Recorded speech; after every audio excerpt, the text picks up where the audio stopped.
العمرة لغة هي الزيارة، شرعا زيارة بيت الله الحرام استجابة لأمره عز وجل وطلبا لمرضاته، والطواف حول الكعبة المشرفة والسعي بين الصفا والمروة، وهي من أفضل العبادات وأجلها، خاصة إذا كانت في شهر رمضان. وتجب العمرة على القادر المستطيع مرة واحدة في العمر، فما زاد فهو تطوع.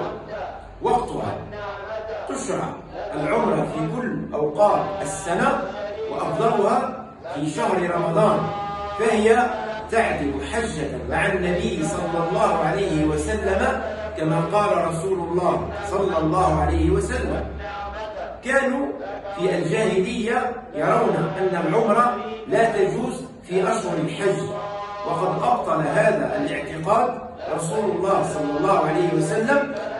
حكمها كما ذكرنا مرة واحدة في العمر للرجل والمرأة، فما زاد فهو تطوع. شرط قبولها أن تكون خالصة لله عز وجل، وتكون كما علمنا النبي صلى الله عليه وسلم دون زيادة ولا نقصان.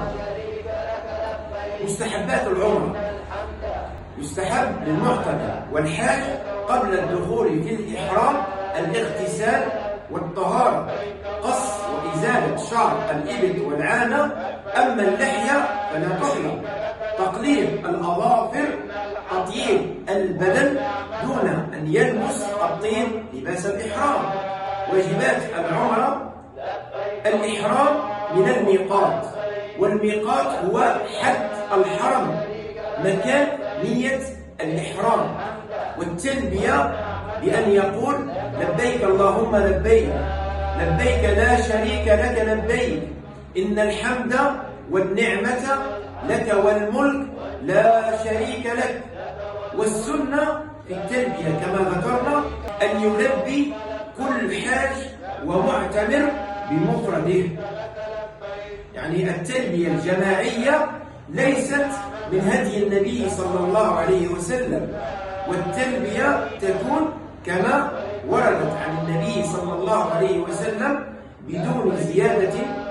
استقبال القبلة وقولها القلب، ويستحب قولها باللسان وإسماع النفس بها. أيضا من أركان العمرة الطواف، والطواف يا جماعة هي ركن ولا تتم العمرة إلا به. الطواف هو 7 أشواط يسن التتابع فيها، معناها 7 أشواط وتكون فاصل كبير.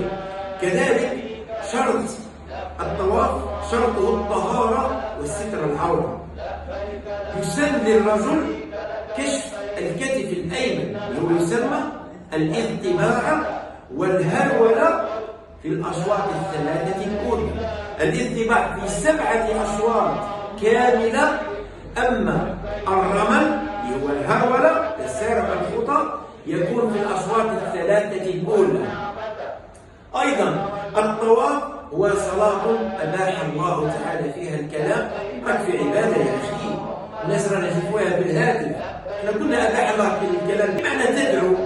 كذلك شيء آخر يا جماعة ملاحظة شفناه بالنسبة للرجال، احنا لما قلنا الآن طواف يسن للرجل الرمل بمعنى مسارعة الخطى والاتباع وهو كشف الكتف الأيمن. كملنا الطواف الآن، وين نروح نصلي ركعة خلف مقام إبراهيم عليه السلام. إن استطعت، فإن لم تستطع ما تزاحمش الناس وما تحكيش إخوان، صلي في أي مكان في المسجد، يصلي بالركعة الأولى بقل يا أيها الكافرون وقل هو الله أحد في الركعة الثانية.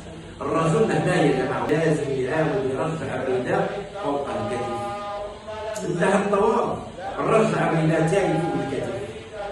كملت الطواف، غطي كتفك الأيمن وروح صلي ركعة. روح تصلي وانت كاشف كتفك الأيمن، لأنها الصلاة لا تجوز للرجل يكون كاشف العاتق تبعه.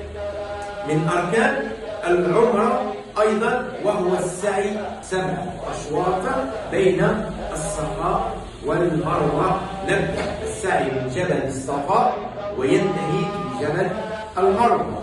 كملنا الطواف، صلينا ركعتين خلف المقام، يستحب ويسن أن يشرب الإنسان من ماء زمزم قبل السعي.